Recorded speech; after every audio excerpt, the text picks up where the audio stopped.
நபி ஸல்லல்லாஹு அலைஹி வஸல்லம் அவர்களும் அவர்களது தோழரும் குகையை அடைந்தபோது, அல்லாஹ்வின் மீது சத்தியமாக நீங்கள் உள்ளே நுழையக்கூடாது, நான் தான் முதலில் நுழைவேன், அதில் ஏதாவது தீங்குகள் இருப்பின் அதனால் பாதிப்பு எனக்கு ஏற்படட்டும், உங்களுக்கு ஏற்பட்டுவிடக்கூடாது என்று அபூபக்கர் ரலியல்லாஹு அன்ஹு கூறி உள்ளே நுழைந்தார்கள். அக்குகையை சுத்தம் செய்து அதிலிருந்த ஓட்டைகளில் ஒரு ஓட்டையை தனது கீழாடையின் ஒரு பகுதியை கிழித்து அடைத்துவிட்டு மற்ற 2 ஓட்டைகளை தனது கால்களை கொண்டு அடைத்து கொண்டார்கள். பின்பு நபி ஸல்லல்லாஹு அலைஹி வஸல்லம் அவர்களை உள்ளே அழைக்கவே அவர்கள் உள்ளே நுழைந்து அபூபக்கரின் மடியில் தனது தலையை வைத்து தூங்கிவிட்டார்கள். சிறிது நேரத்தில் அபூபக்கர் ரலியல்லாஹு அன்ஹு காலில் ஏதோ ஒன்று தீண்டிவிடவே வலியினால் வேதனை அடைந்த அவர்கள் நபி ஸல்லல்லாஹு அலைஹி வஸல்லம் விழித்துக் கொள்வார்களே என்ற பயத்தில் அசையாமல் இருந்து விட்டார்கள். எனினும் வலியின் வேதனையால் அவர்களின் கண்களிலிருந்து கசிந்த நீர் நபி ஸல்லல்லாஹு அலைஹி வஸல்லம் அவர்களின் முகத்தை நனைத்தது. விழித்து பார்த்த நபி அவர்கள், அபூபக்கரே, உங்களுக்கு என்ன நேர்ந்தது என்று கேட்டார்கள். என் தாயும் தந்தையும் உங்களுக்கு அர்ப்பணமாகட்டும், என்னை ஏதோ தீர்ந்து விட்டது என்று அவர்கள் கூறவே நபி ஸல்லல்லாஹு அலைஹி வஸல்லம் தங்களது உமிழ் நீரை அவ்விடத்தில் தடவ அவர்களது வலி தூரமானது. ஆதாரம் ரஜீன் மிஷ்காத். இருவரும் வெள்ளி, சனி, ஞாயிறு ஆகிய 3 இரவுகள் அங்கு குகையில் தங்கியிருந்தார்கள் என்று கூறப்பட்டுள்ளது. ஆதாரம் ஃபத்ஹுல் பாரி.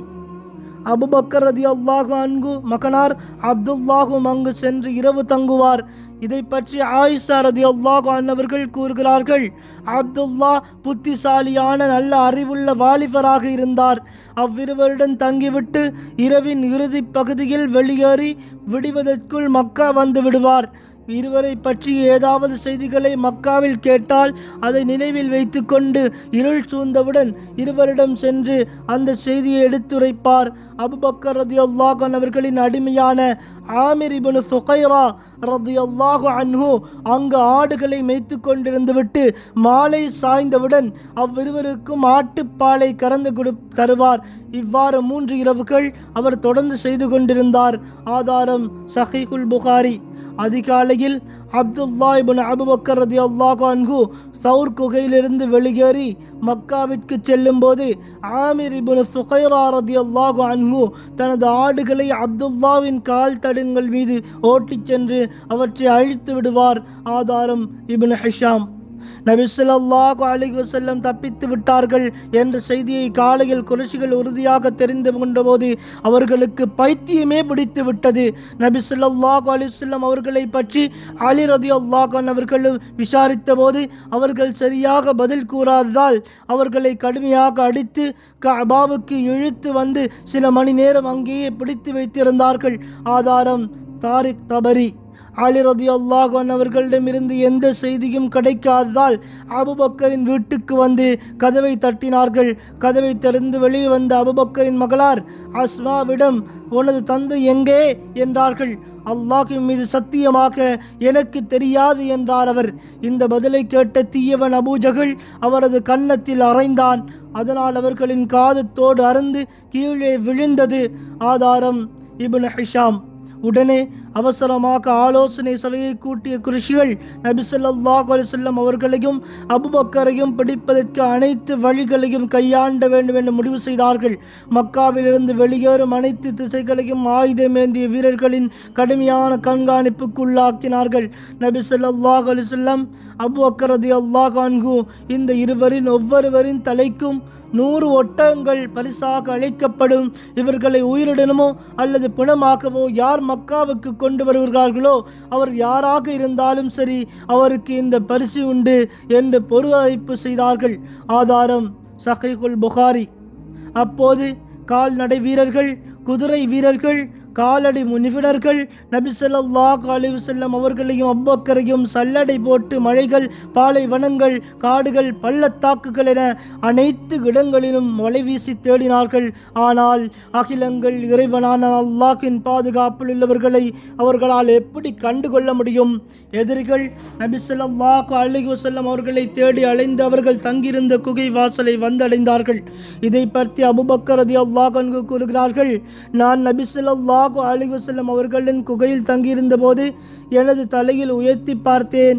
அப்போது எதிரிகளின் பாதங்கள் தெரிந்தன.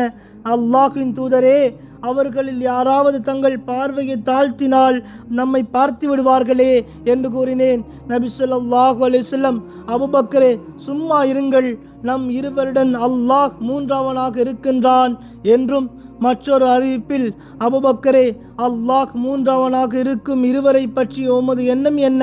அப்படி இருக்க நாம் ஏன் பயப்பட வேண்டும் என்று கூறினார்கள்.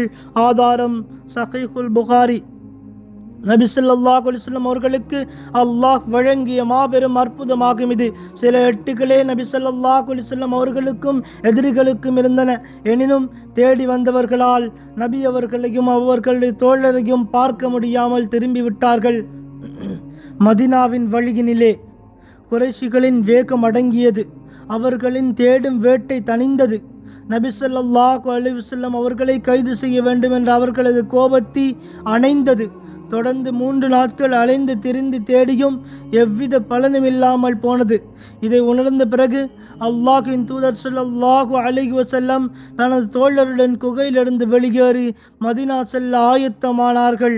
மதினா வரை தங்களுக்கு வழிகாட்டியாக அப்துல்லா இப்னு உரைகீத் லைசி என்பவரை நபி ஸல்லல்லாஹு அலைஹி வஸல்லம் அவர்களும் அபூபக்கர் ரலியல்லாஹு அன்ஹு அவர்களும் கூலிக்கு பேசியிருந்தார்கள்.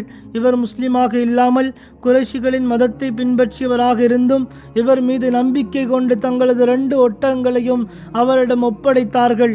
மேலும் 3 இரவுகள் கழித்து சௌர் மலையின் குகைக்கு வருமாறு அவரிடம் நேரம் குறித்திருந்தார்கள். ஹிஜ்ரி முதல் ஆண்டு சவ்வால் செப்டம்பர் 16 கிபி 622 ரபியுல் அவ்வல் முதல் பிறை திங்கள் இரவு அப்துல்லா இப்னு உரைகீத் 2 ஒட்டகங்களுடன் அவர்களிடம் வந்து சேர்ந்தார். இதற்கு முன் நபி ஸல்லல்லாஹு அலைஹி வஸல்லம் அபூபக்கரிடம் அவருடைய வீட்டில் ஆலோசனை செய்து கொண்டிருந்த போது, அல்லாஹ்வின் தூதரே, எனது தந்தை உங்களுக்கு அர்ப்பணமாகட்டும், இதோ 2 ஒட்டகங்களில் சிறந்ததை நீங்கள் எடுத்துக்கொள்ளுங்கள் என்று அபூபக்கர் ரலியல்லாஹு அன்ஹு அவர்கள் கூறினார்கள்.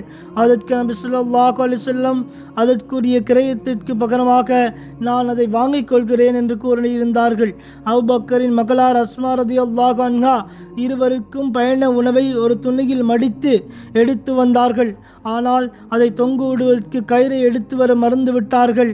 அவ்விருவரும் பயணமான போது உணவு மூட்டையை தொங்குவிட கயிறு இல்லாததால் தங்களது இடுப்பில் எழுத கயிற்றை அவிழ்த்து அதை 2ஆக கிழித்து ஒன்றின் மூலம் உணவு மூட்டையை வாகனத்தில் கட்டிவிட்டு மற்றொன்றை தனது இடுப்பில் கட்டி கொண்டார்கள். எனவேதான் அஸ்மாவிற்கு ஜாத்துன் நித்தாகைன், இரட்டை கச்சுடையவள் என்ற பெயர் வந்தது. ஆதாரம் சஹீஹுல் புகாரி. அல்லாஹ்வின் தூதரும் அபூபக்கரும் அவர்களுடன் ஆமிர் இப்னு ஃபுகைராவும் பயணமானார்கள். வழிகாட்டியான அப்துல்லா இப்னு உரைகீத் கடற்கரை வழியாக அவர்களை அழைத்து சென்றார். யாரும் நபி ஸல்லல்லாஹு அலைஹி வஸல்லம் அவர்களை பின்தொடர்ந்து விடக்கூடாது என்பதற்காக முற்றிலும் மாறுபட்ட வழிகள் அழைத்து சென்றார். முதலில் தெற்கு நோக்கி யமன் நாட்டை நோக்கி செல்லும் பாதையில் சென்று பின்பு கடற்கரை நோக்கி மேற்கு வழியாக சென்று பின்பு அங்கிருந்து செங்கடலின் கரையை நோக்கி வடக்கு பக்கமாக அழைத்து சென்றார். நபி ஸல்லல்லாஹு அலைஹி வஸல்லம் வழியில் எந்தெந்த இடங்களை கடந்து சென்றார்கள் என்பது பற்றி இப்னு இஸ்ஹாக் ரஹ்மத்துல்லாஹி அலைஹி கூறுவதை பார்ப்போம். இப்னு உரைகீத் நபி ஸல்லல்லாஹு அலைஹி வஸல்லம் அவர்களையும் அபூபக்கரையும் மக்காவின் தெற்கு திசையில் அழைத்து சென்று கடற்கரை வந்தவுடன் உஸ்ஃபான் என்ற ஊரின் எல்லை வழியாக சென்று ஹமஜ் என்ற ஊரின் எல்லையை அடைந்தார். பின்பு அங்கிருந்து குறுக்கு வழியில் குதைக் என்ற ஊருக்கு வந்து பின்பு கர்ரார், அங்கிருந்து சனியத்துல் மர்ரா, அங்கிருந்து லிக்ர் என்றும் காட்டு வழியாக அழைத்து சென்றார். பின்பு மிஜாஜ் காட்டு வழியாக மிஜாஹ் வந்து பின்பு துல் குலுவைன், பின்பு தி கஸ்ர், ஜதாஜித், ஹஜ்ரத் வழியாக வந்து அங்கிருந்து திஹீன் காட்டு வழியாக அபாபித் சென்றடைந்து பின்பு அங்கிருந்து ஃபாஜா சென்றடைந்து ஃபாஜாவிலிருந்து அர்ஜி என்ற இடத்தில் தங்கி பின்பு ரகூபா என்ற ஊரின் வலது விடமுள்ள சனியத்துல் ஆயிர் என்ற ஊரின் வழியாக சென்று ரிஹிம் என்ற பள்ளத்தாக்கில் இறங்கி குபாவுக்கு அழைத்து சென்றார். ஆதாரம் இப்னு ஹிஷாம். வழியில் நடந்த சம்பவங்களில் சிலவற்றை நாம் பார்ப்போம். 1. அபூபக்கர் ரலியல்லாஹு அன்ஹு அவர்கள் கூறுகிறார்கள், அன்று இரவும் அடுத்த நாளும் நாங்கள் சென்று கொண்டிருந்த போது மதிய நேரத்தை அடைந்தவுடன் வெயிலின் காரணமாக பாதை ஆள் நடமாற்றம் என்றிருந்தது. மிகப்பெரிய உயரமான பாறை ஒன்று தென்படவே அதன் அருகில் சென்றோம். நல்ல நிழல் இருந்தது. நபி ஸல்லல்லாஹு அலைஹி வஸல்லம் தூங்குவதற்காக அங்கு இடத்தை சரி செய்து விரிப்பை விரித்தேன். பின்பு, அல்லாஹ்வின் தூதரே, நீங்கள் தூங்குங்கள், நான் உங்களை சுற்றி பார்த்து கொள்கிறேன் என்று கூறினேன். நபி ஸல்லல்லாஹு அலைஹி வஸல்லம் தூங்கிக் கொண்டார்கள். நான் அவர்களை சுற்றி பார்த்து கொண்டிருந்தேன். அப்போது ஒரு ஆட்டிடையர் தனது ஆட்டு மந்தையை மேய்த்து கொண்டு நிழல் தேடி அப்பாறையை நோக்கி வந்தார். நான் அவரிடம், நீ யாரின் அடிமை என்று கேட்டவுடன் அவர் மக்காவைச் சேர்ந்த அல்லது மதீனாவைச் சேர்ந்த ஒரு கிடையின் பெயரை கூறி நான் அவருடைய அடிமை என்று கூறினார். நான் அவரிடம், உனது ஆட்டு மந்தையில் பால் கிடைக்குமா என்றேன். அதற்கு அவர் கிடைக்கும் என்றார். கடந்து தர முடியுமா என்றேன். அவர் முடியும் என்றார். பின்பு ஒரு ஆட்டை பிடித்து வரவே நான் அவரிடம், மண் முடி அசுத்தத்திலிருந்து மடியை சுத்தம் செய்து கொள் என்று கூறினேன்.